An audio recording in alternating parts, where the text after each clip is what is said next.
الحمد لله والصلاة والسلام على مولانا رسول الله وآله وصحبه.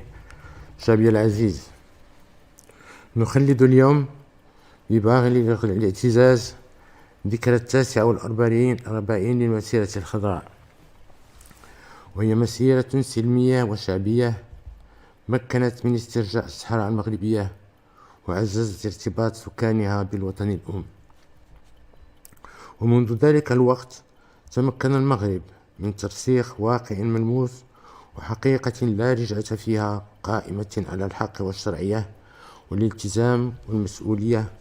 ويتجلى ذلك من خلال أولا تشبث أبنائنا في الصحراء بمغربيتهم وتعلقهم بمقدسات الوطن في إطار روابط البيعة القائمة عبر التاريخ بين سكان الصحراء وملوك المغرب. ثانيا النهضة التنموية والأمن والاستقرار الذي تنعم به الصحراء المغربية. ثالثا الاعتراف الدولي المتزايد بمغربية الصحراء والدعم الواسع لمبادرة الحكم الذاتي. وبموازاة مع هذا الوضع الشرعي والطبيعي، هناك مع الأسف عالم آخر منفصل عن الحقيقة ما زال يعيش على أوهام الماضي ويتشبث بأطروحات تجاوزها الزمن. فهناك من يطالب بالاستفتاء رغم تخلي الأمم المتحدة عنه واستحالة تطبيقه، وفي نفس الوقت يرفض السماح بإحصاء المحتجزين بمخيمات سندوف ويأخذهم كرهائن في ظروف يرثى لها من الذل والإهانة والحرمان من أبسط الحقوق. وهناك من يستغل قضية الصحراء للحصول على منفذ على المحيط الأطلسي. لهؤلاء أقول: نحن لا نرفض ذلك، والمغرب كما يعرف الجميع يقترح مبادرة دولية لتسهيل ولوج دول الساحل للمحيط الأطلسي في إطار الشراكة والتعاون وتحقيق التقدم المشترك لكل شعوب المنطقة. وهناك من يستغل قضية الصحراء ليغطي على مشاكله الداخلية الكثيرة. وهناك كذلك من يريد الانحراف بالجوانب القانونية لخدمة أهداف سياسية ضيقة. لهؤلاء أيضا نقول: إن الشراكات والالتزامات القانونية للمغرب لن تكون أبدا على حساب وحدته الترابية وسيادته الوطنية.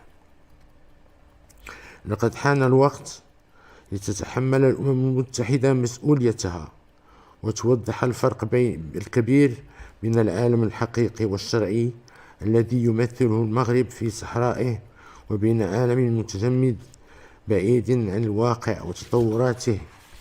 شعبي العزيز، إن المرحلة التي تمر منها قضية وحدتنا الترابية تتطلب استمرار تضافر جهود الجميع.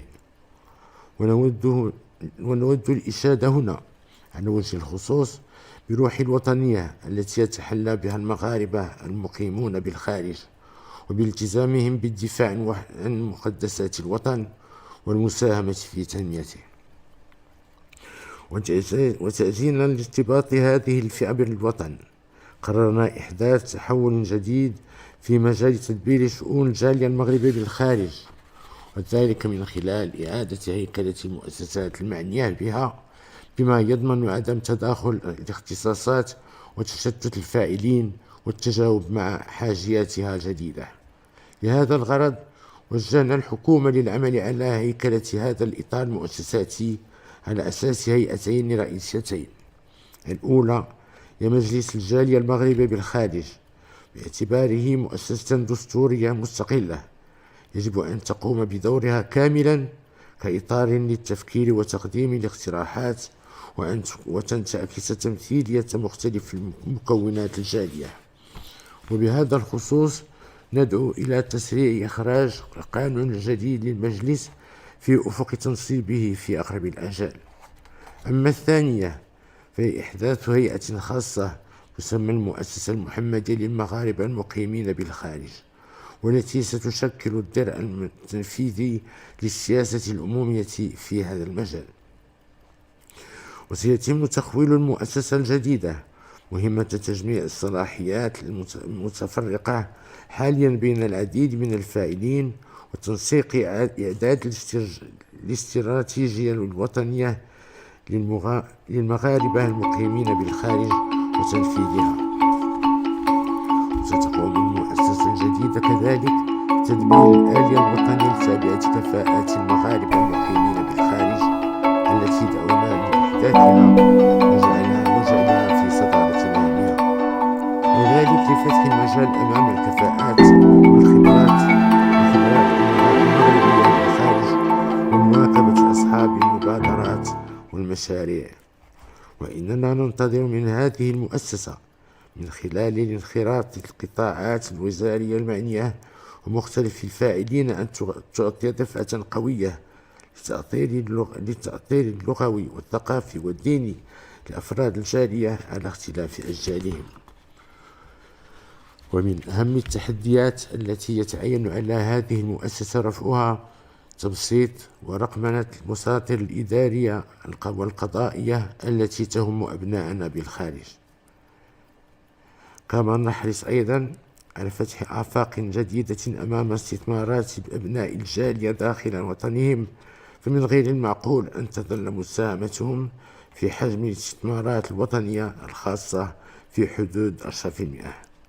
شعبي العزيز، من الخصوصيات التي قدمها جيل المسيرة تحفزنا على المزيد من التعبئة واليقظة قصد تعزيز المكاسب التي حققناها في ترسيخ مغربية الصحراء ومواصلة النهضة التنموية التي تعرفها أقاليمنا الجنوبية.